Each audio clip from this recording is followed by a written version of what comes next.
इस वजह से कांग्रेस जो है इस वक्त इन तरीकों से हार का उनको सामना करना पड़ रहा है। तो एक बार मंथन की जरूरत है कांग्रेस को। उद्धव ठाकरे और पहले कांग्रेस और बाकी की छोटी मोटी क्षेत्रीय पार्टी मिलकर महागठबंधन बना रही है। अब ये महागठबंधन बहुत खतरे में लग रहा है। नमस्कार, आप देख रहे हैं न्यूज़ इंडिया का डिजिटल प्लेटफॉर्म और मैं आपके साथ सपना। बिहार की राजनीति जो है वो देश भर में गरमाई हुई है और हलचल भी बिहार में काफ़ी ज़्यादा तेज है, क्योंकि बिहार में इस समय अगर कुछ सेट नहीं है तो वो है महागठबंधन। और महागठबंधन में भी सबसे ज़्यादा बुरी स्थिति वो है वो कांग्रेस की ही नज़र आ रही है। कांग्रेस को देश के अलग अलग कोनों से यानी कि अलग अलग राज्यों से भी झटके मिल रहे हैं। हाल ही में झटका जो है महाराष्ट्र कांग्रेस में मिला है। इसी मुद्दे पर हमारे साथ बात करने के लिए मौजूद है सुचित्रा जी। मैं आपसे जानना चाहूँगी कि इस समय जो बिहार में चुनाव चल रहे हैं उसमें महागठबंधन में जो है वो उठापटक मची हुई है। अब महाराष्ट्र से भी झटका मिल गया है महागठबंधन को, तो इसको आप किस तरीके से देखती हैं? बिल्कुल, ये लाजमी सवाल है और जो दर्शक भी हमारे साथ बने हुए उनको भी मैं ये बात बहुत ज्यादा पीछे नहीं ले जाकर अगर मैं बताना चाहूँ सिर्फ बिहार चुनाव की, तो देखिए लगातार अब दोनों गठबंधन, चाहे एनडीए की बात करें या महागठबंधन की बात करें, दोनों में ये था कि सीट बंटवारे को लेकर कहीं ना कहीं संशय बना हुआ था। चिराग पासवान, उधर जीतन राम मांझी लगातार सरगर्मियां बढ़ा रहे थे, लेकिन सीट बंटवारे को लेकर एनडीए में सीट फाइनल हो जाती है, सारी चीजें फाइनल हो जाती है, लेकिन महागठबंधन अभी फंस चुका है। आरजेडी और कांग्रेस के बीच में तनातनी है।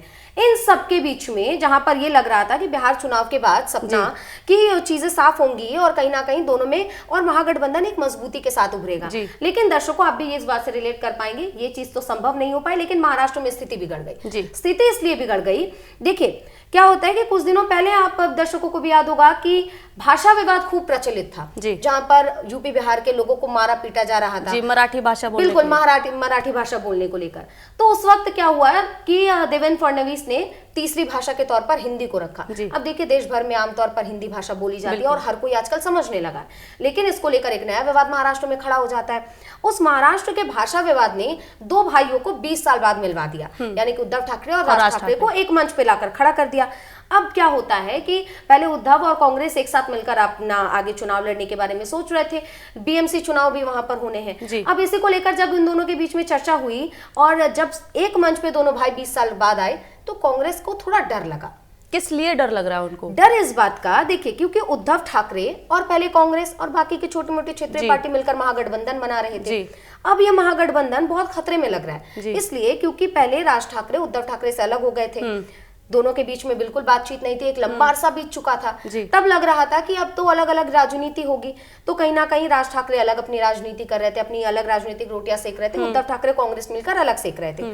लेकिन जब दोनों भाई मंच पर आए तो कांग्रेस को इस बात का डर है कि अगर दोनों भाई आपस में गठबंधन कर लेंगे तो हमने जो गठबंधन बनाया उसका क्या होगा, क्योंकि दोनों के बीच में बन नहीं रही है। और यही सबसे बड़ा कारण है कि कांग्रेस को इस वक्त अब महाराष्ट्र में भी डर लगने लगा है कि आगे अब मेरी राजनीति का क्या।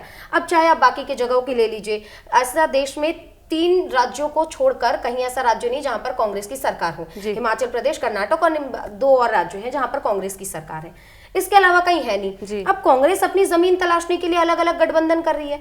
बिहार में भी उन्होंने जल्दीबाजी में गठबंधन कर लिया, लेकिन इसका नतीजा क्या निकला दर्शकों?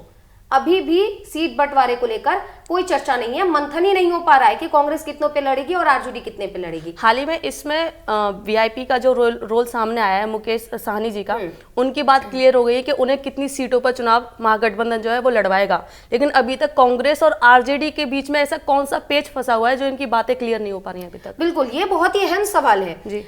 अब जैसा कि मैं आपको बता रही हूँ, बिहार चुनाव में जब दोनों गठबंधन अपने सीट बंटवारे को लेकर मंथन कर रहे थे, उस वक्त एक चीज बहुत देखने वाली थी कि चिराग पासवान एक सीट पर आके अटक गए थे। 35 से 40 पे बात तो नहीं बनेगी। जीतन राम मांझी 15 सीटें मांग रहे थे, लेकिन जब राजनीति के चाणक्य कहे जाने वाले अमित शाह एक जगह बैठते हैं, उसके बाद सीट बंटवारे पर मंथन होता है, जो पार्टी 15 सीट से कम पे बात नहीं कर रही थी, उन्होंने 6 सीट पर हामी भर दी। इधर कांग्रेस क्या चाहती है कि मुझे एक बड़ा एक पार्टी मुझे एक बड़ी पार्टी के तौर पर उभारा जाए। आरजेडी कहती है कि क्षेत्रीय पार्टी हम हैं, हम इतने सालों से राजनीति को समझ रहे हैं, बड़े एक सीट शेयरिंग का, एक वोट शेयरिंग का उनके साथ एक फॉर्मूला, एक तबका उनके साथ चलता है।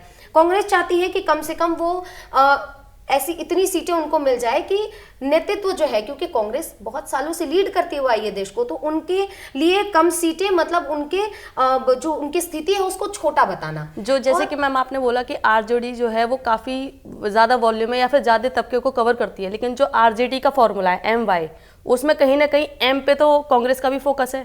तो अगर कांग्रेस अगर चाहती है कि हम उसमें उभरें, तो उन्हें नहीं लगता कि अंदर रहकर भी शायद उन्हें आरजेडी के फॉर्मूले को क्रॉस करना पड़ेगा, इसे तोड़ना पड़ेगा, तभी वो बड़ी पार्टी उभर के निकल के आ सकती है आरजेडी के अंदर, महागठबंधन के अंदर। और चीज देखनी होगी, जो आप ये सवाल कर रही हैं कि एमवाई का फॉर्मूला लेकर आरजेडी चल रही है, कांग्रेस चल रही है, सपा चल रहे हैं, क्योंकि वो पीडीए का फॉर्मूला लेकर चलते हैं। लेकिन यहाँ पर दिक्कत कहाँ है? देखिए, मुस्लिम आबादी अपने देश में कितनी है? 20%, 80 करोड़ तो हिंदू है। बिल्कुल। तो अगर आप सिर्फ एम का फॉर्मूला लेके चलेंगे तो किसी भी पार्टी के लिए चुनाव जीतना बहुत मुश्किल है। आपके लिए जरूरी है कि आप उस सारे तबके को साधिए जो आपके इस पूरे फॉर्मूले, आपके इस राजनीति में फिट बैठता हो। सिर्फ आप अगर एम के फॉर्मूले से चलेंगे तो चाहे कांग्रेस हो, चाहे आरजेडी, चाहे बीजेपी, चाहे जेडीयू, जीतना नामुमकिन सा है। अब ये लोग आपस में मिलना तो चाहते हैं, लेकिन राजनीति के खुदा है ना, मतभेद होता है। लेकिन अभी महागठबंधन जो कि आरजेडी और कांग्रेस के बीच में है, उनके बीच में अभी मनभेद चल रहा है। इसी वजह से कहीं ना कहीं बात नहीं बन पा रही है। अब ये जो सुगबुगाहट अभी बिहार में चल रही थी, अब ये कहीं ना कहीं आप समझिए कि महाराष्ट्र में भी भेद डालने की कोशिश में है। अब अगर दोनों भाई मंच पे आते हैं तो कांग्रेस के लिए और टेंशन बढ़ेगी कि आगे जहां पर बिहार में हमारा कुछ नहीं हो पाया, वहां पर महाराष्ट्र, जिसको देश की आर्थिक राजनीति कहा जा रहा है, वैसे जगह पर कांग्रेस अपने आप को किस तरीके से आगे लेकर जाएगी, कि जनता के बीच में वो किन मुद्दों को लेकर उतरेगी, एक बहुत बड़ा सवाल होता है। और आने वाले समय में कांग्रेस की जो राजनीति है वो और भी ज्यादा दिलचस्प होने वाली है। जी, इसमें मेरा एक सवाल आपसे ये भी था कि मुकेश साहनी ने डिमांड की थी महागठबंधन में कि मुझे इतनी शेयर में सीटें चाहिए, इसके साथ ही साथ मुझे उप मुख्यमंत्री का पद भी चाहिए, जो कि उन्हें कंफर्म कर दिया गया है। अगर उप मुख्यमंत्री के तौर पर मुकेश साहनी की तरफ से कोई आता है, उनकी पार्टी से कोई बनता है, तो फिर आरजेडी और कांग्रेस इन दोनों में यानी कि मुख्यमंत्री की रेस शुरू हो जाएगी कि या तो कांग्रेस चाहेगी कि हमारा मुख्यमंत्री बने और आरजेडी चाहेगी कि हमारा मुख्यमंत्री बने, क्योंकि दूसरा जो मुख्य एक पद होता है वो तो रिजर्व हो चुका है वीआईपी के नाम से। तो आपको क्या लगता है कि इन दोनों के बीच में मुख्यमंत्री पद को लेकर एक दूसरे के प्रति खटास पैदा होगी, क्या होगा, किस तरीके से? देखिए, पहली बात तो ये मैं बहुत क्लियर कर दूं कि कांग्रेस से तो कोई मुख्यमंत्री नहीं बन रहा है। इसलिए नहीं बन रहा है क्योंकि कांग्रेस बिहार की राजनीति को उतने अच्छे से नहीं समझ रही है। इसका कारण ये भी है कि हमने देखा है राहुल गांधी वोटर अधिकार यात्रा निकालते हैं, लोगों से मिलते हैं। उस वक्त जब वो खेतों का रुख करते हैं तो मोजे और जूते पहनकर करते हैं। काफी कंट्रोवर्सी भी उस वक्त हुई थी। ऐसी ऐसी छोटी छोटी चीजें हैं जो आप, बिहार की जनता जो है ना वो गांव वाली है, संस्कृति से जुड़ी हुई है, उनके लिए ज्यादा मॉडर्निटी नहीं है। उनके लिए विकास का मतलब है कि आप संस्कृति को लेकर चलिए। छठ की कितना महत्व है हमने देखा ही है छठ पूजा के दौरान। तो ये सारी चीज क्षेत्रीय पार्टियां बहुत अच्छे से समझती हैं, क्योंकि आरजेडी बड़ी पार्टी रह चुकी है, लालू यादव मुख्यमंत्री रह चुके हैं, राबड़ी मुख्यमंत्री रह चुकी हैं, उनकी वाइफ, तो क्योंकि तेजस्वी यादव खुद भी उप मुख्यमंत्री रह चुके हैं। तो ऐसे में क्या होता है ना कि क्षेत्रीय पार्टियां जो अच्छे से राजनीति को समझते हैं, वहां के लोगों को समझती है, तो इस वजह से कांग्रेस के लिए मुख्यमंत्री अपने पार्टी से भेजना बहुत मतलब नामुमकिन के बराबर है। ये संभव नहीं हो सकता।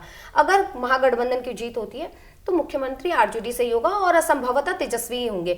और इसी बात को लेकर रार छिड़ रही है, क्योंकि राहुल गांधी खुले मंच से तेजस्वी का नाम नहीं ले रहे और तेजस्वी चाहते कि खुले मंच से महागठबंधन में मेरे नाम की चर्चा हो, और इसी वजह से रार छिड़ रही है। कुछ ऐसा ही देखिए अब महाराष्ट्र में भी आगे देखने को मिलेगा। हालांकि अभी तो विधानसभा चुनाव में काफी लंबा समय है, लेकिन बीएमसी चुनाव में भी कांग्रेस को बड़ा झटका लगेगा। मुझे लगता है कि इस बात में कोई दो राय नहीं है, झटका इस बार कांग्रेस को ही लगने वाला है। बिल्कुल, कांग्रेस को इस बार ये चीज मैं सपना आपके माध्यम से भी बताना चाहती हूँ कि कांग्रेस के अगर कोई भी नेता इसको सुन रहे हैं तो आप लोगों को मंथन करने की जरूरत है और एक बार फिर से नए सिरे से परिवारवाद को छोड़कर पार्टी में जो अच्छे नेता हैं, जो बड़े नेता हैं, जो कई बड़े पोस्ट को संभाल चुके हैं, उनको अगर आप तवज्जो देंगे, उनके एक्सपीरियंसेस को अगर आप यूज करेंगे तो इसका कांग्रेस को फायदा जरूर होगा।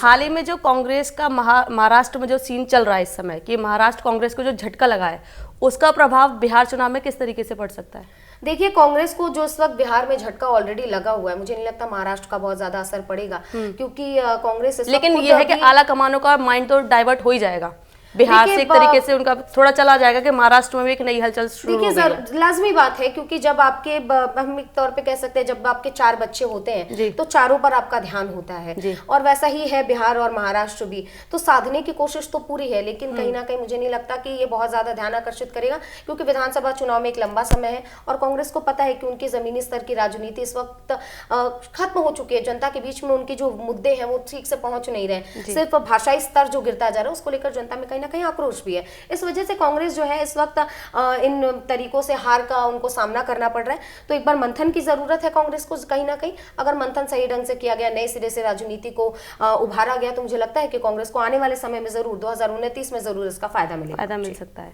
तो जैसा कि आपने सुना कि किस तरीके से सुचित्रा जी ने बताया कि कांग्रेस को जो है फिलहाल मंथन करने की बहुत ज़्यादा ज़रूरत है, वो चाहे बिहार हो या महाराष्ट्र, हर किसी को संभालने की और एकता के साथ चलने की ज़रूरत है, ना कि परिवारवाद में घुसने की। बहुत बहुत धन्यवाद आपका हमारे साथ जुड़ने के लिए। आप देख रहे थे न्यूज़ इंडिया का डिजिटल प्लेटफॉर्म। नमस्कार।